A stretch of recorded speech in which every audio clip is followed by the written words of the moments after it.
Hi student, I hope you are safe in your home. ପିଲେ ଗତ କ୍ଲାସରେ ତମକୁ ଗୋଟିଏ ପ୍ରଶ୍ନ ପଚାରିଥିଲି ଯେ ଗଛ ଡାଳରେ 10ଟି ଚଢ଼େଇ ବସିଥିଲେ ଆଉ ଗୋଟେ ଛୁଆ ପଥର ମାରିଲା, ସେଥିରୁ ଗୋଟେ ଚଢ଼େଇ ତଳେ ପଡ଼ିଗଲା। ତାର ଉତ୍ତର ପ୍ରାୟ ସବୁ ପିଲାମାନେ ଦେଇଛନ୍ତି। 50% ପିଲା ଲେଖିଛନ୍ତି ଯେ 10ଟାରୁ ଗୋଟେ ମରିଗଲା ଆଉ ଗଛ ଡାଳରେ 9ଟି ବସିଛନ୍ତି। ଆଉ 50% ପିଲା ଲେଖିଛନ୍ତି ଯେ ଗଛ ଡାଳରେ ଆଉ କୌଣସି ଚଢ଼େଇ ବସି ନାହାନ୍ତି। ହେଲେ ଏଥିରୁ କୌଣସି ଉତ୍ତର ଠିକ୍ ନା ଦ୍ୱିତୀୟ ଉତ୍ତରଟି ଠିକ୍? କାହିଁକି ନା ଗୋଟେ ପକ୍ଷୀ ସିନା ମରିଗଲା, କିନ୍ତୁ ଅନ୍ୟ ପକ୍ଷୀମାନେ କ'ଣ ସେଠି ବସି ରହିବେ କି? ସେମାନେ ଭୟରେ ଉଡ଼ି ପଳେଇଛନ୍ତି। ତେଣୁ ଗଛ ଡାଳରେ ଆଉ କୌଣସି ଚଢ଼େଇ ନାହାନ୍ତି। ହେଲା, ବର୍ତ୍ତମାନ ଆଜି ଆମେ ଆଲୋଚନା କରିବା ନା ପୂର୍ଣ୍ଣ ସଂଖ୍ୟାର ଗୁଣନ ପ୍ରକ୍ରିୟା।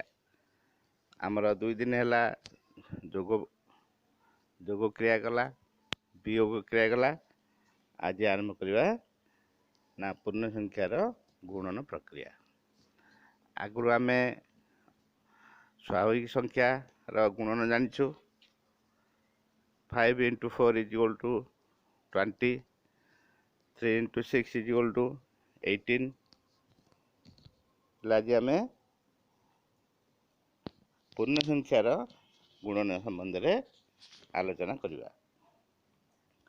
ଆମେ ପୂର୍ଣ୍ଣ ସଂଖ୍ୟାର ଗୁଣନ ବିଷୟରେ ଆଲୋଚନା ପୂର୍ବରୁ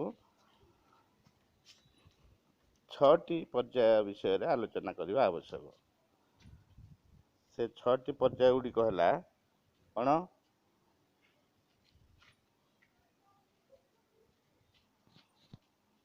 ନା ଧନାତ୍ମକ ସଂଖ୍ୟା ସହ ଧନାତ୍ମକ ସଂଖ୍ୟାର ଗୁଣନ। 2, ଧନାତ୍ମକ ସଂଖ୍ୟା ସହ ଶୂନ୍ୟର ଗୁଣନ। 3, ଧନାତ୍ମକ ସଂଖ୍ୟା ସହ ଋଣାତ୍ମକ ସଂଖ୍ୟାର ଗୁଣନ।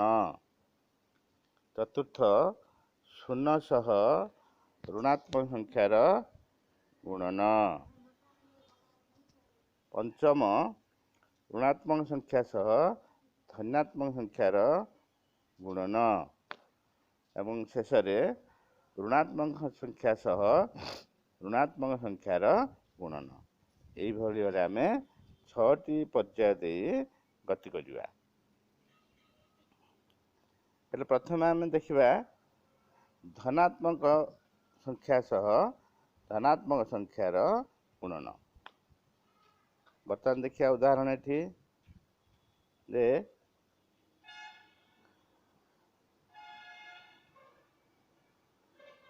5 × 3 = 3 + 3 + 3 + 3 + 3। ପାଞ୍ଚଟି 3ର ଯୋଗ ବା 5 + 5 + 5, 3ଟି 5ର ଯୋଗ। ସେହିପରି ଭାବେ ନେବା ଆମେ +5 ଗୁଣନ +4। ଏଠି କ'ଣ ହେଲା? = +4 ++4 ++4 ++4 ପାଞ୍ଚଟି 4ର ଯୋଗ। ତେଣୁ ଆମେ +4 +4 = +8। ସେଥିରେ ଆଉ 3ଟି 4 ମିଶିଲା, +4 +4 +4। +8ରେ +4 ମିଶିଲେ ହେଲା +12। ସେଥିରେ ପୁଣି आउ दुईटी 4 रहा +12 रे +4 मिसले है +16 पुणी रहा गोटे 4 +16 +4 इक्वल +20 माने यहीपरि भाव आम पर्याय भाव गुणन कले जोटा कि गोटे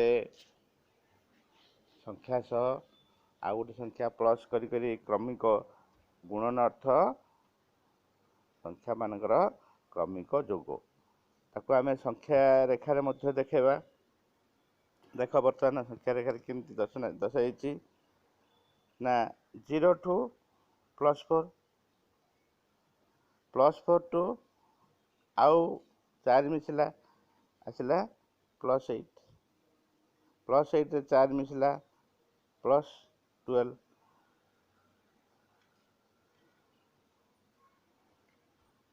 +12 रे 4 मिसले +16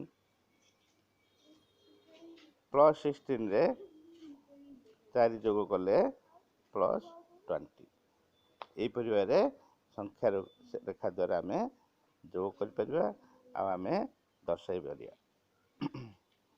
पार कौन देखिले ना दुईटी धनात्मक संख्यार गुणफल सर्वदा धनात्मक संख्या ही होता है। तापर आलोचना करिया आम धनात्मक संख्या सह शून्यर गुणन धनात्मक संख्या सहित शून्य को आम गुणन करिया देख 5 into 0 is equal to 0 बा आम देखा +5 into 0 is equal to 0 तार्थ धनात्मक संख्या को जेकोसी धनात्मक संख्या को शून्य द्वारा गुणन कले गुणफल शून्य होता है।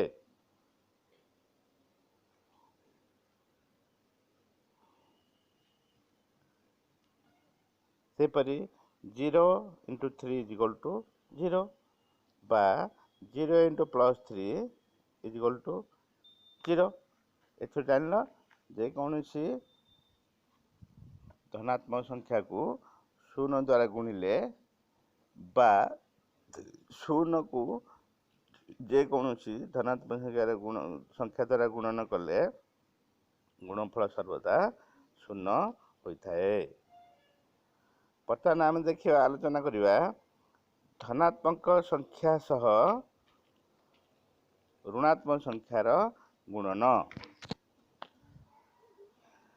धनात्मक आम आगु कले जे धनात्मक सहित धनात्मक संख्या गुणन कले गुणफल धनात्मक आसुची आम आलोचना करिया धनात्मक संख्या सह ऋणात्मक गुणन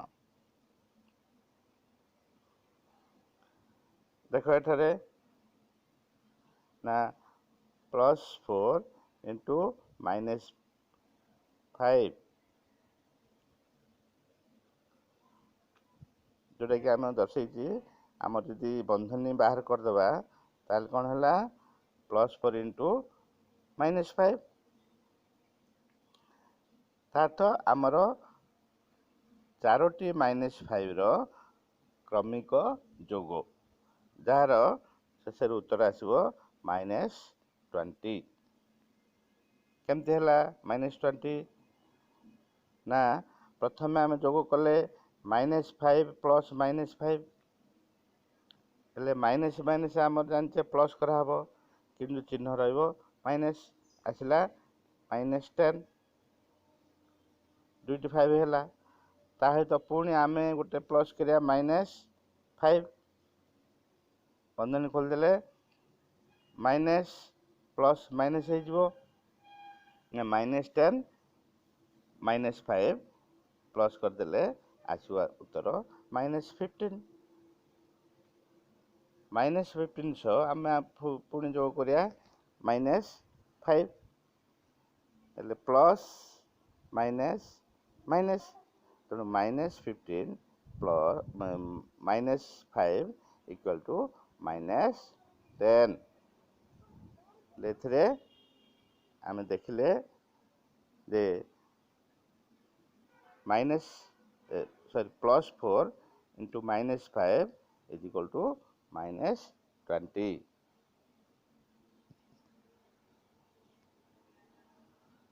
ताको आमे संख्या रेखारे मध्य दर्शाई परिबा।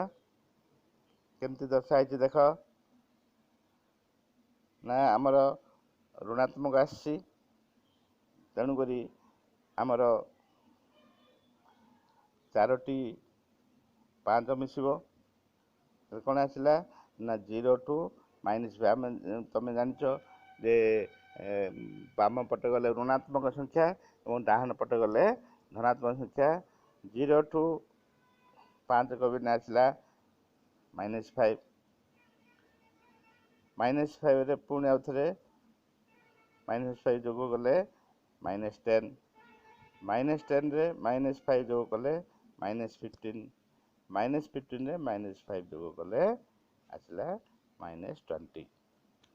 तेणु तुम्हें संख्या रेखा साहाय्य मध्य देखिल जे पूर्ण संख्यार धनात्मक सहित ऋणात्मक गुणफल किपरि आसुची।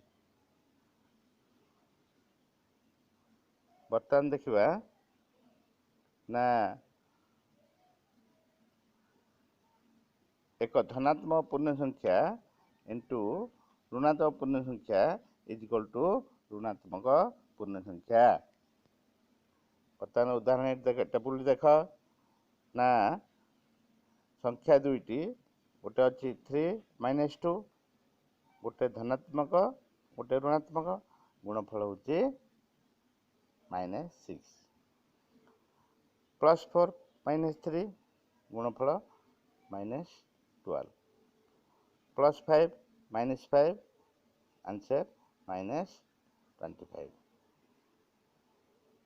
अर्थ ना गोटे धनात्मक गोटे ऋणात्मक संख्या को जदि आम गुणन करवा गुणफल सर्वदा ऋणात्मक ही आसब। आमर जो बर्तमान ये जो गुण कराई गुणन कराई टेबुल रे तार गुणनर अन्य एक रूप है कौन है ना कॉमन बाहर पड़ा -3 × 5 3 × 2 गुणफल यहाँ हूँ अन्य एक रूप माइनस कॉमन बाहर लाइट है माइनस कॉमन बाहर 4 × 3 ये माइनस कॉमन करी 5 × 5 यहाँ मध्य गुणन लिखार एक प्रणाली।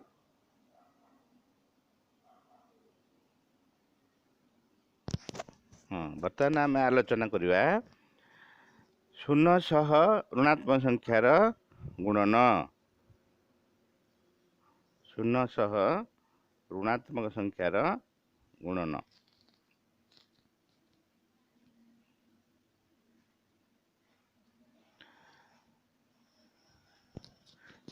आम आगु शून्य सह धनात्मक संख्यार गुणन विषय जानछु।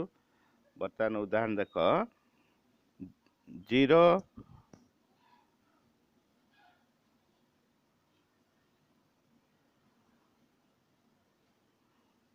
0 × 2 is equal to 0 0 × 1 is equal to 0 0 × 0 is equal to 0 0 × -1 is equal to 0 0 × -2 is equal to 0 0 × -3 is equal to 0।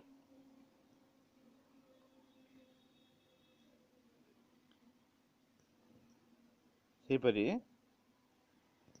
ऋणात्मक पूर्ण संख्या सह धनात्मक पूर्ण संख्यार गुणन लक्ष्य कर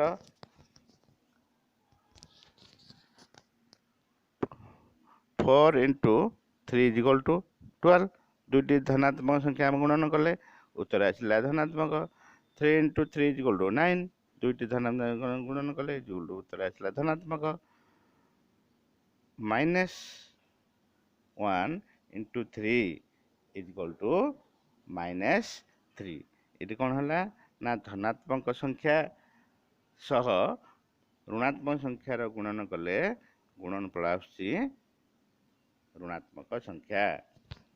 एथिरे आमे ଜାଣିଲେ ଯେ ऋणात्मक संख्या को धनात्मक संख्या द्वारा यदि गुणन करिवा ताहले गुणफल 0 आसीबो। वर्तमान आज जे हमर क्लास बंद करिवा आउ आमे जानिछे वर्तमान हमर देश कौन पृथ्वी मध्य कोरोना द्वारा आक्रांत आउ आमे घरे रहिबा सुस्थ रहिबा हाथ को बारंबार साबुन द्वारा धोइबा एवं बाहर को गले घर को आसिले हाथ को सैनिटाइज करवा सरकार द्वारा दिया जाइथा नियम को पालन करी यदि रहिबा ताहले आमे सुस्थ रहिबा। Bye bye.